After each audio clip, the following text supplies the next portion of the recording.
Hello class, my name is Sergeant White. Today I will be teaching you on how to identify terrain features on a military map. Before we get started with the class, let's go ahead and knock out some administration stuff. First, let's knock out, I asked you guys to bring 4 things today to class with you. I asked you to bring a water source, something to write with, your mask, and a piece of paper. So if you could just please all get that out, I will go ahead and check you guys off.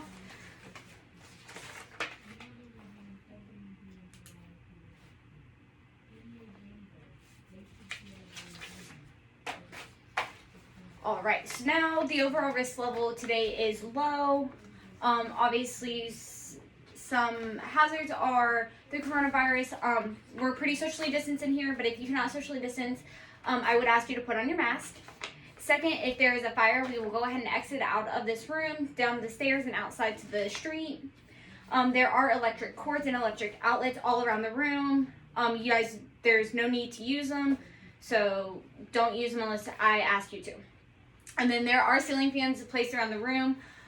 Some of them are on, some of them aren't. Just be cautiously aware when you are standing up, especially if you're tall. Alright, now that we got all that knocked out of the way, we will go ahead and go with the class. Again, this is task 071 COM 1001, identify terrain features on a military map. Conditions are that you are a member of a squad or team in a field environment and have been directed to identify terrain features on a map.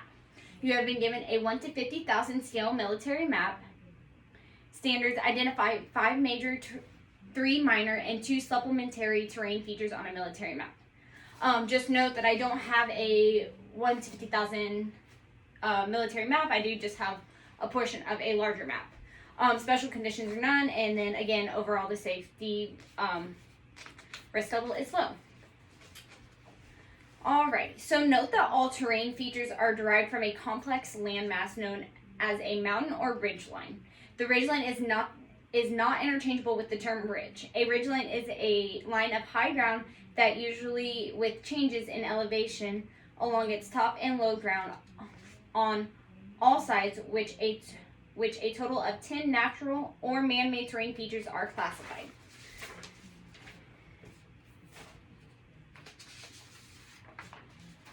So first we're going to identify the 5 major terrain features. An acronym for this is Hidden Valley Ranch Salad Dressing.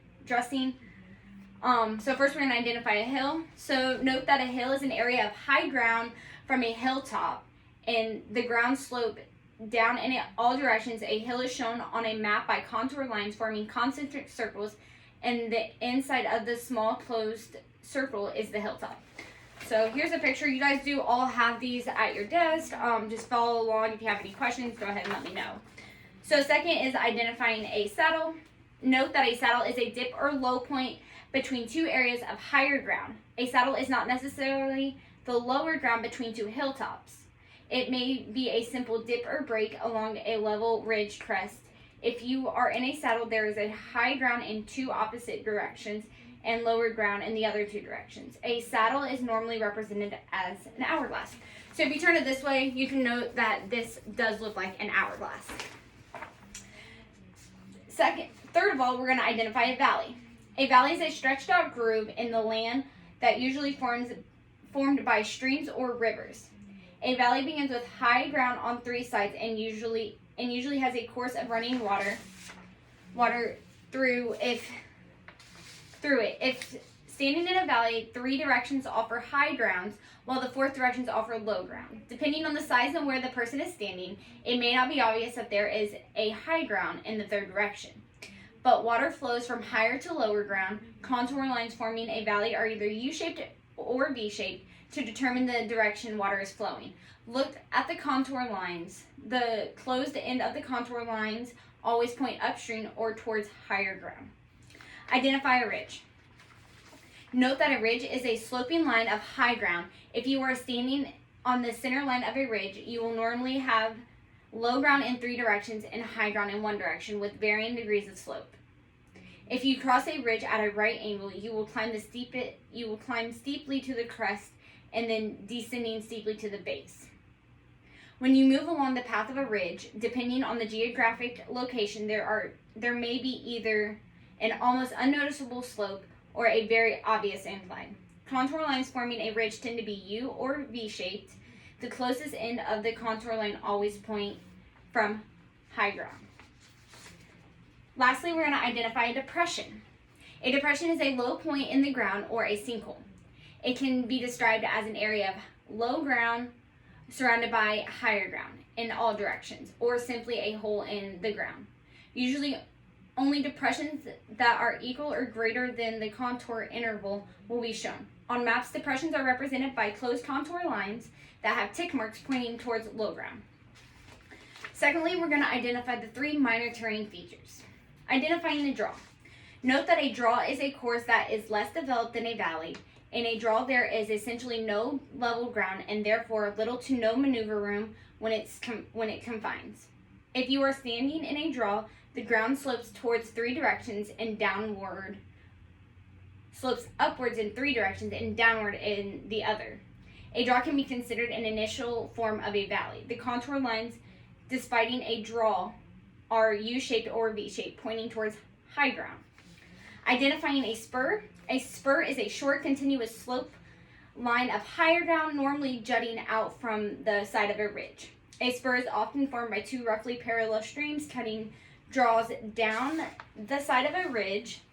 The ground will slope down in 3 directions and up in 1 direction. Contour lines on a map display a spur with a U or V shape, pointing away from high ground. Lastly, we're going to identify a cliff. A cliff is a vertical or near vertical feature. It is an abrupt change of the land. When a slope is so steep that a contour line coverage into one carrying contour of contours. This last contour line has a tick mark pointing towards the low ground. Cliffs are also shown by contour lines very close together and in some instances touching each other. Lastly, we're going to identify the 2 supplementary terrain features. So first we're going to identify a cut. So note that a cut is a man-made feature resulting from cutting through rising ground, usually to form a level bed for a road or railroad track. Cuts are shown on a map when they are at least 10 feet high and they are drawn with contour lines along the cut line. The contour lines extend the length of the cut and tick marks that extend from the cut line to the road bed. If a map scale permits, identify the detail. So identifying a fill. A fill is a man-made feature resulting from a fill in low area, usually to form a level bed of a road and railroad tracks. Fills are shown on a map where they are at least 10 feet high and are drawn with contour lines along the fill line. A contour line extends the length of the area, the fill of the area, and tick marks are tick marks that point towards lower ground. If a map scale permits, the length of the fill tick marks are drawn to scale and extended from the base line to the fill symbol.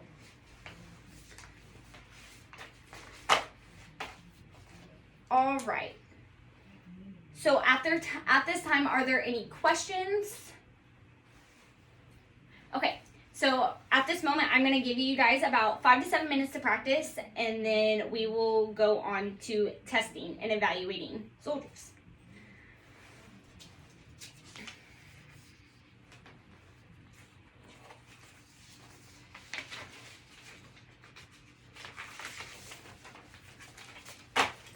All right, no more questions at this time.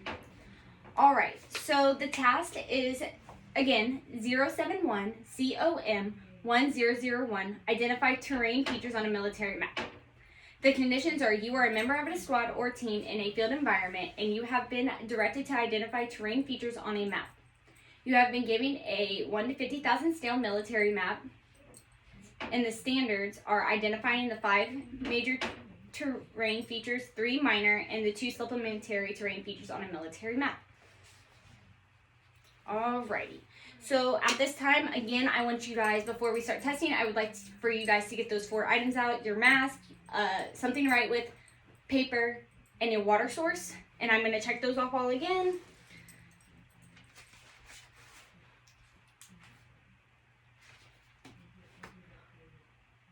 All right, at this time, I am going to go ahead and start evaluating.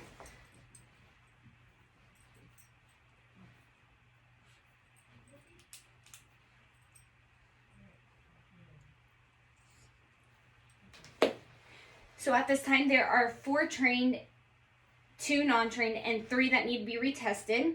So retrain will be July 31st in this building, 501, same classroom, which is 201 at 1400, and retesting will be in this building, 501, classroom 201 at 1600. So at this time, we will police up our area, make sure that you have all your materials, and if you brought any trash in, I would please pick it up and dispose of it properly. And then after police call, we are going to go ahead and again conduct an PCC, PCI to make sure that we have all of our equipment and we're not leaving anything behind. So if you please would get that out again, I will double check and make sure everybody has it. All right, so now we are going to go ahead and conduct an AAR, which is an after action review. So can you tell me what was supposed to happen?